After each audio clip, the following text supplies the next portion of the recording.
இந்தியாவே உலுக்கிக்கிட்டு இருக்க ஒரு பெரிய அதிர்ச்சியாக இருக்கக்கூடியது காக்ரோச் ஜனதா கட்சி. அது என்னடா காக்ரோச் ஜனதா கட்சி அப்படிங்கிறது உங்களுக்கு ஒரு வியப்பாக இருக்கலாம். பலருக்கு இந்த செய்தி தெரிஞ்சிருக்கலாம். தெரிஞ்சவங்களுக்கு இந்த செய்தி ஒரு அதிசயமாக இருக்காது. அதாவது நீதியரசர் ஒருவர் சூரியகாந்த் என்று நினைக்கின்றேன். அந்த நீதியரசர் இளைஞர்களை மையப்படுத்தி ஒரு கருத்து பதிவிடுறார். அது என்ன கருத்துன்னா, இளைஞர்கள் வேலைக்கெல்லாம் போகாமல் ஒரு காக்ரோச் மாதிரி ஒரு குறிப்பிட்ட இடத்துல சுற்றிட்டு திரியிறாங்க அப்படிங்கிற மாதிரி ஒரு கருத்தை அவர் பதிவிடுறார். அந்த கருத்து இளைஞர்கள் மத்தியில் ரொம்ப காயத்தை ஏற்படுத்திடுது. என்னடா நம்மளை பார்த்து காக்ரோச்சுன்னு சொல்கிறாரு அப்படின்னோடனே ஒரு சமூக வலைதளங்கள் மூலம் அவருக்கு நம்மளுடைய எதிர்ப்பை பதிவு செய்யலாம் அப்படின்னுட்டு காக்ரோச் ஜனதா பார்ட்டி அப்படின்னு சொல்லிக்கிட்டு ஒரு இன்ஸ்டாகிராம் பக்கத்தை ஒரு ஆள் ஓப்பன் பண்ணுறாரு. அவர் பேர் அபிஜித் திப்கே என்கின்றவர் அந்த இதை ஓப்பன் பண்ணுறார்.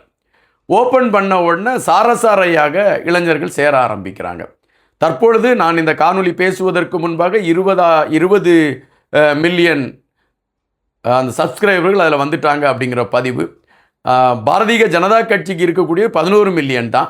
ஆனால் அந்த காக்ரோச் ஜனதா கட்சிக்கு 20 மில்லியனை தாண்டி இப்போ 21 மில்லியன் கிட்ட போயிருக்கும். எப்போவுமே இளைஞர்கள் தான் ஒரு மாற்று சக்தியாக இருந்திருக்காங்க. இது எல்லா இடத்துலையும் சரி.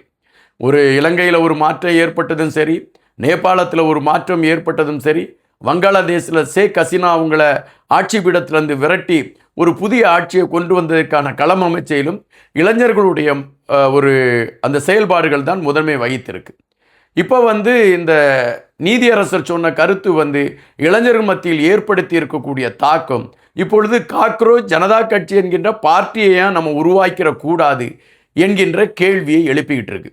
இப்போ நிறைய இளைஞர்கள் அந்த இன்ஸ்டா பதிவில் சேர்ந்துக்கிட்டு இருக்காங்க அப்படிங்கிற ஒரு செய்தி வருது. இதில் இன்னொரு செய்தியை நம்ம பதிவிடணும். அந்த நீதியரசர் நான் குறிப்பிட்ட வார்த்தை இப்பொழுது தவறாக புரிந்து கொள்ளப்பட்டிருக்கிறது என்று அவர் வேதனை தெரிவித்திருக்கிறார். கண்டிப்பாக யாருமே இளைஞர்களை ஒரு குறைவாக மதிப்பிட்டு கருத்துக்களை பதிவிட மாட்டார்கள். அவர் ஏதோ ஒரு நோக்கத்தில் சொல்லப்பட்ட கருத்து வேறொரு நோக்கத்தில் புரியப்பட்டிருக்கலாம்.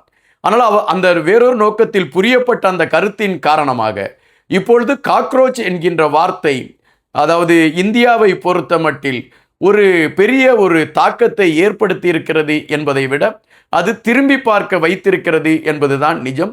இப்பொழுது அரசியல் கட்சியை சார்ந்த பலர் காக்ரோச் ஜனதா கட்சியை பார்த்து சற்று பயப்படக்கூடிய ஒரு களம் கூட ஏற்பட்டிருக்கிறது என்பதைத்தான் நாம் இங்கு பதிவு செய்ய வேண்டியதாக இருக்கின்றது. நீங்களே பார்த்து கொண்டிருங்கள். நாளை நீங்கள் அந்த காக்ரோச் என்கின்ற அந்த இன்ஸ்டா பதிவுக்குள் நீங்கள் போய் பார்த்தீங்கன்னா அது 25 மில்லியன் சப்ஸ்கிரைபரை தாண்டி இருப்பதற்கான வாய்ப்புகள் இருக்கிறது.